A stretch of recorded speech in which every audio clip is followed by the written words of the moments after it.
मेरे दोस्तों, अस्सलाम वालेकुम। दुआ है आप लोग खैरियत से हों। दोस्तों, लास्ट वीक की वीडियो अगर याद हो तो इंडिकेशंस के मुताबिक इंडिकेटर्स की ये प्रेडिक्ट किया था कि ये जो वीक गुजरा है इसमें बेहतर मूवमेंट देख सकते हैं। और इसके साथ हमने ना सिर्फ बेहतर मूवमेंट देखी बल्कि वॉल्यूम्स को भी ब्रेकआउट करते हुए देखा। इसका नेक्स्ट वीक में क्या असर हो सकता है? क्या नेक्स्ट वीक ये कंटिन्यू होगा या ये ब्रेक हो जाएगा? इसको डिस्कस करेंगे डिटेल में। पहले एफआईपीआई का डेटा देखते हैं। इससे पहले आप लोगों का बहुत शुक्रिया, आप लोगों ने जो ट्रेनिंग कोर्स में अपनी दिलचस्पी का जो इजहार किया उसके लिए शुक्रगुजार हूँ आप लोगों का। दोस्तों, investorite.com के डेटा से एफआईपीआई का जायजा लेते हैं। फॉरेन इंडिविजुअल्स की $0.15 मिलियन की रुपीस की बाइंग है। ये रुपीस में है, डेटा डॉलर में नहीं है। फॉरेन कॉर्पोरेट्स की स्टिल हैवी सेलिंग है, 2,500 मिलियन रुपीस की। ओवरसीज पाकिस्तानी की भी 600 मिलियन रुपीस की, सॉरी 1880 मिलियन की बाइंग है, हैवी बाइंग है फॉरेन अपना ओवरसीज पाकिस्तानी की। इंडिविजुअल्स की बात करें लोकल प्रोफाइल में आके 1784 मिलियन की बाइंग है, बहुत हैवी बाइंग है। जो एरिया है वो सीमेंट है। और आपके अदर सेक्टर में भी अच्छी बाइंग है, ऑयल एंड गैस एक्सप्लोरेशन में भी है। अच्छा, बैंक्स ने कंपनीज की प्रोफाइल देखें तो 14,500 मिलियन रुपीस की, 1450 मिलियन रुपीस की नेट सेलिंग है। मेजर एरिया है cement, oil and gas exploration और अदर सेक्टर्स। उसके बाद बैंक्स की बात करें, 1,000 मिलियन रुपीस की नेट सेलिंग है, 70 मिलियन की बाइंग है बैंकिंग सेक्टर में। एनबीएफसी की प्रोफाइल हमेशा की तरह इसमें भी 0.69 मिलियन रुपीस की बाइंग है। म्यूचुअल फंड 587 मिलियन की बाइंग है, पावर डिस्ट्रीब्यूशन में, ऑयल एंड गैस एक्सप्लोरेशन में और अदर सेक्टर्स में हैवी बाइंग है। अदर ऑर्गेनाइजेशंस की बात करें, 43 मिलियन की नेट सेलिंग है, 1225 मिलियन की नेट बाइंग है ब्रोकर्स की, ब्रोकर प्रोप्राइटरी की। हैवी बाइंग एरिया है टेक्नोलॉजी सेक्टर, सीमेंट है दूसरे नंबर पे। उसके बाद अदर सेक्टर्स है। इंश्योरेंस कंपनीज 1290 मिलियन की बाइंग है, cement, oil and gas exploration, other sectors और पावर डिस्ट्रीब्यूशन में अच्छी बाइंग है। इस प्रोफाइल पे नेक्स्ट वीक के लिए दोस्तों टेक्नोलॉजी सेक्टर और आपके अदर सेक्टर्स में से सेक्टर्स तो कुछ ना कुछ चलते ही हैं, तो अदर सेक्टर्स भी स्ट्रांग है। टेक्नोलॉजी सेक्टर स्ट्रांग दिख रहा है यहाँ पे, और पावर डिस्ट्रीब्यूशन और ऑयल एंड गैस एक्सप्लोरेशन में भी मूवमेंट नजर आ रही है। कि सीमेंट सेक्टर थोड़ा सा वीक दिख रहा है, हालांकि इसमें भी इंश्योरेंस कंपनीज की अच्छी बाइंग है और ब्रोकर प्रोप्राइटरी की बाइंग है, लेकिन बाकी जो एंटिटीज हैं उनकी ठीक ठाक सेलिंग है। तो इसमें थोड़ा सा मूव शायद देर से बने, लेकिन बाकी सेक्टर जो डिस्कस किए हैं वो काफी अट्रैक्टिव नजर आ रहे हैं। नेक्स्ट स्लाइड पर कैंडलस्टिक चार्ट देखते हैं डेली और वीकली बेसिस पे। दोस्तों, वीकली डेटा पहले देख लेते हैं कैंडलस्टिक पे। लास्ट कैंडल पे यहाँ पे प्रिडिक्शन दी थी कि बेहतर हो सकता है नेक्स्ट मंथ, और 40,900 के ऊपर की क्लोजिंग की बात भी की थी हमने कि ये रेजिस्टेंस अगर ब्रेक हो जाती है तो इसके बाद बेहतरी आ सकती है। इंडेक्स ने काफ़ी पॉजिटिव और वॉल्यूम्स दोनों चीज़ें यहाँ पर हमें काफ़ी, ये जो ट्रेंड था वीकली ये ब्रेकआउट हुआ है। इसके अलावा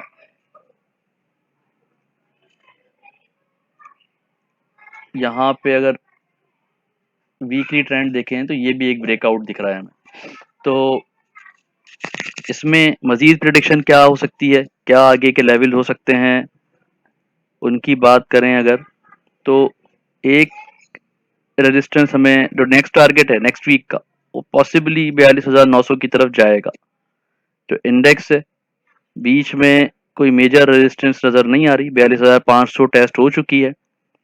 और जो इंडेक्स की जो वॉल्यूम है और इंडेक्स की जो ये कैंडल है ये बता रही है कि 42,900 की तरफ, और वहां से जो करीबी रेंज है 43,400 जो लास्ट हाई भी था हमारा, ये दो रेंजेस एक्सपोज हो चुकी हैं। अगर ये रेंज हिट होती है टेस्ट होके क्रॉस कर जाती है, क्योंकि इसके बाद 42,500 के बाद कोई मेजर स्ट्रॉन्ग रेजिस्टेंस इस एरिया में नजर नहीं आ रही।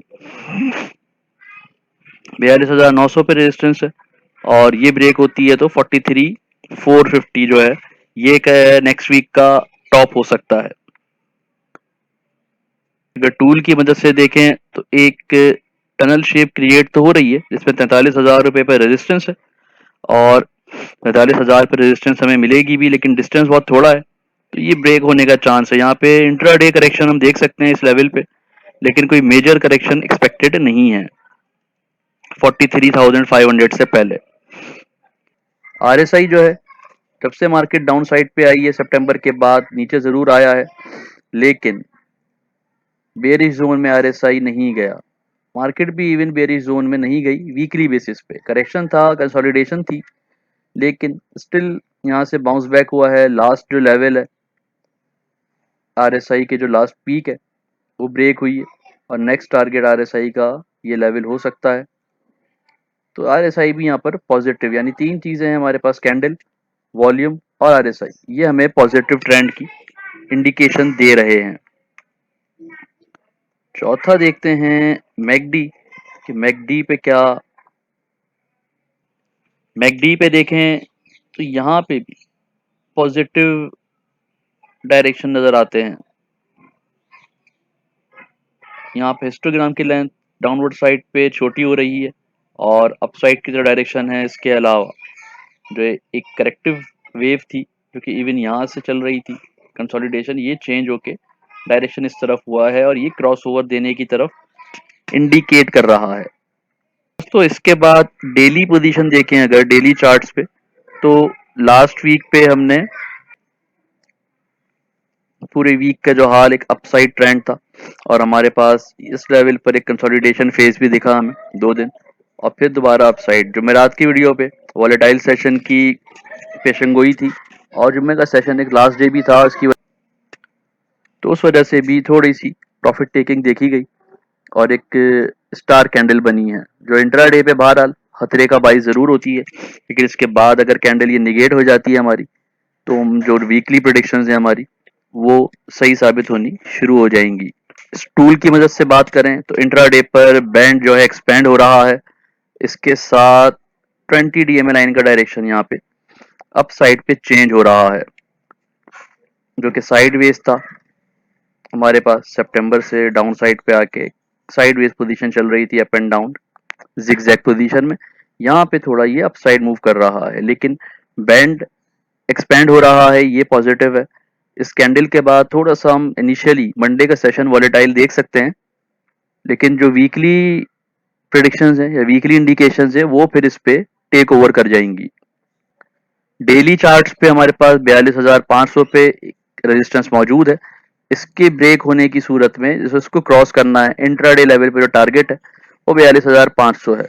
ये अगर क्रॉस हो जाता है, क्योंकि यहाँ पे कई कैंडल्स हैं 42,500 की रेंज में और यहाँ पर एक मजबूत रेजिस्टेंस है, लेकिन जो वॉल्यूम्स हैं वो इंडिकेट करते हैं कि ये ब्रेक हो सकती है। उसके बाद फिर 42,900 की रेंज एक्सपोज हो जाएगी, जैसा कि हमने वीकली चार्ट पे भी डिस्कस किया। तो नेक्स्ट वीक जो इंडेक्स है वो इस रेंज में अपनी जो पेशकदमी है वो जारी रख सकता है और 42,900 जो है वो टर्निंग पॉइंट होगा और एग्रेशन यहाँ पे रहती है, तो फिर 43,500 का जो चैनल है वो एक्सपोज हो जाएगा, जो हमारा वीकली टॉप भी है। मैकडी ने 26 नवंबर को जो बाय का सिग्नल दिया था और क्रॉस ओवर हुआ था, वो 30 नवंबर के बाद एग्रेसिव हो गया और यहाँ पे देखें डेली लेवल पे तो एक वाजे अप ट्रेंड हमें दिख रहा है और हिस्टोग्राम की जो लेंथ्स हैं वो इंक्रीज हो रही हैं और जो एंगल है ये बढ़ रहा है। और यहाँ पे अभी जो लास्ट लेवल्स थे, यहाँ पर भी हम एक ब्रेकआउट डेली लेवल पे देखें तो लास्ट लेवल जहाँ पे जो हिट नहीं हो रहे थे उससे ऊपर निकल गई है मैकडी की लाइन, तो इंडेक्स में नया आने वाला एक बुलिश ट्रेंड की इंडिकेशन हो सकती है। डेली लेवल पे आरएसआई की बात करें, क्योंकि ये लेवल हम हर दफा डिस्कस करते रहे, तो यहाँ पे जो लास्ट पीक थी ये भी ब्रेक हुई है और उसके बाद 2 दिन इंडेक्स जो है उस अपनी कंसोलिडेशन शो कर चुका है। तो यहाँ पे भी एक नई पीक की तरफ इंडेक्स को जाता हुआ देखा जा सकता है। दोस्तों नेक्स्ट स्लाइड पे पिवट डेटा देखते हैं, डेली और वीकली। दोस्तों वीकली डेटा देखें तो पिवट से ऊपर क्लोजिंग है वाजे फर्क के साथ 42,200 के ऊपर एग्रेसिव कैंडल के साथ हमारी क्लोजिंग है वीक की। तो जो 42,800 और 43,500 की तरफ पिवट पर भी हमें सपोर्ट कर रही है कि अपवर्ड डायरेक्शन हमारा 42,900 और 43,500 की तरफ हो सकता है। तो जो मेजर करेक्शन एरिया है इस एरिया में चार्ट्स पे नजर नहीं आता। जो मेजर करेक्शन आ सकती है वो इस लेवल पे आ सकती है 44,600 के लेवल पे। डाउनवर्ड साइड पे 41,100 एक बहुत स्ट्रॉन्ग सपोर्ट बन चुकी है, क्योंकि इसको तोड़ने में मुश्किल हुई थी ऊपर आने में। अब वापसी की तरफ जब जाएंगे तो इधर से ब्रेकअप मुश्किल से होगा। तो यहाँ पे एक स्ट्रॉन्ग सपोर्ट हमारी लाई कर रही है वीकली बेस पे। और डेली पेवट, यहाँ पे भी डेली पेवट 42,225 पे बन रहा है। तो इंट्राडे हमने कहा था कि वॉलेटाइल और रेंज बाउंड रह सकता है 41,100 और 42,134 और 42,300 के दरमियान, जो के बाद में ये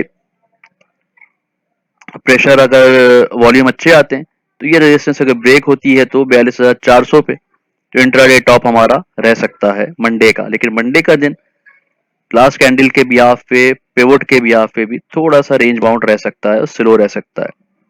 फर्स्ट हाफ जो है, सेकंड हाफ में एक्सपेक्टेड है कि हम तेजी देख सकते हैं। नेक्स्ट हमारे वीडियो का इंपॉर्टेंट पार्ट 30+ स्टॉक्स का डेटा डिस्कस करेंगे। दोस्तों हेस्कॉल की बात करें तो हेस्कॉल इस वक्त 15.2 15.46 की रेंज में है। 15.80 यहाँ से टारगेट हो सकता है हेस्कॉल का। डायरेक्शन अपसाइड है और 15.80 के ऊपर होने वाली कोई भी क्लोजिंग इसको, वैसे जो मेजर रिजेक्शन है वो 16.46 पे है। 16.50 के ऊपर अगर क्लोजिंग हो जाती है तो 19 से 22 की रेंज एक्सपोज हो जाएगी। लेकिन इंट्राडे लेवल पे 15.80 पे हमें रिजेक्शन मिल सकती है। 14.80 के नीचे स्टॉप लॉस रखें। ये वीकली, लेकिन ये वीकली चार्ट है हमारा, डेली नहीं है। कैल साइडवेज है 364 से 380 के दरमियान। एमएलसीएफ की रेंज 44-45 तक जा सकती है, डायरेक्शन अपसाइड है। 39 रुपए के नीचे स्टॉप लॉस रखना चाहिए। एफएफएल भी यहाँ पर अपवर्ड मूव करता हुआ दिख रहा है और यहाँ पे 15.60 के ऊपर होने वाली क्लोजिंग इसको 18 रुपए की तरफ ले जा सकती है। वीआरएल में बात करें, अच्छी क्लोजिंग है, डायरेक्शन 22 और 24 की तरफ है। 19 रुपए से नीचे स्टॉप लॉस रख के ट्रेड करें। एवीएन बुलिश क्लोजिंग है लेकिन 75 पे स्ट्रॉन्ग रेजिस्टेंस है। 75 76 के ऊपर की क्लोजिंग आगे के लेवल एक्सपोज कर देगी। 70 रुपए से नीचे स्टॉप लॉस रखना चाहिए। आपको बुलिश एरिया में है लेकिन 88 89 पर रेजिस्टेंस है, उसके ऊपर की क्लोजिंग 95 तक ले जाएगी। टीआरजी एक्सट्रीम बुलिश रहा और इसमें हिस्टोरिकल हमारे पास वैल्यू नहीं है क्योंकि ये अपना प्रीवियस हाई जो ऑल टाइम हाई था वो ब्रेक कर चुका है। तो इसमें ट्रेड करें, जरूर करें, लेकिन अच्छे स्टॉप लॉसेस के साथ। नेक्स्ट टारगेट 78 है जो फर्स्ट टारगेट होगा, लेकिन 70 के नीचे स्टॉप लॉस भी रखें या 69 के नीचे। शादियों में कंसोलिडेशन लेवल 150 से 60 के दरमियान का जो था वो हो चुका है। 159 के नीचे स्टॉप लॉस रख के ट्रेड कर सकते हैं, पुराने लेवल्स की तरफ जा सकता है। एंग्रो थोड़ा सा डाउनवर्ड दिखता है, 297 के पास बाय कर सकते हैं। डीजी के सी साइड वेज दिखता है 102 से 109 की तरफ। एनसीएल में भी साइडवेज मूवमेंट है। सर चार्ट पे साइडवेज है, सर्ल साइडवेज पे है। 251 तक के टारगेट हो सकता है। 228 लोअर बैंड है। नेट सोल की बात करें तो नए हाई बन गए हैं 95 के बाद, लेकिन ये रेजिस्टेंस एरिया पे है।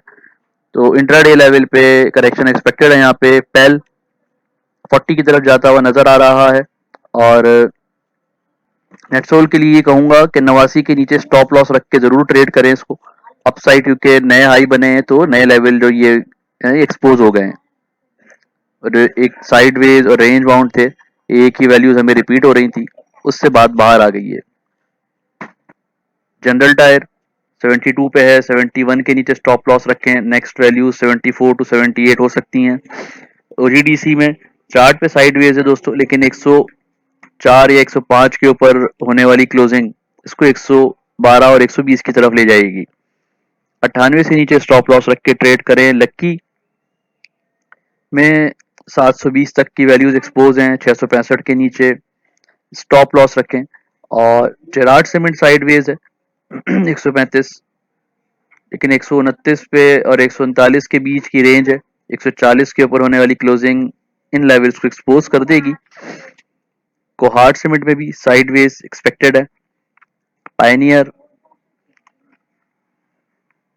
में 96 पे जो रेजिस्टेंस है वो ब्रेक हो जाती है तो 100 और 104 एक्सपोज हो जाएगा। 93 के नीचे स्टॉप लॉस रखें। एमसीबी बुलिश एरिया में है और यहाँ पे 180 के नीचे स्टॉप लॉस रख के ट्रेड कर सकते हैं। एचबीएल स्टिल साइडवेज पे है। 132 की जो ये रेजिस्टेंस है जो कई दफा से हम डिस्कस कर रहे हैं, ये ब्रेक नहीं हो रही।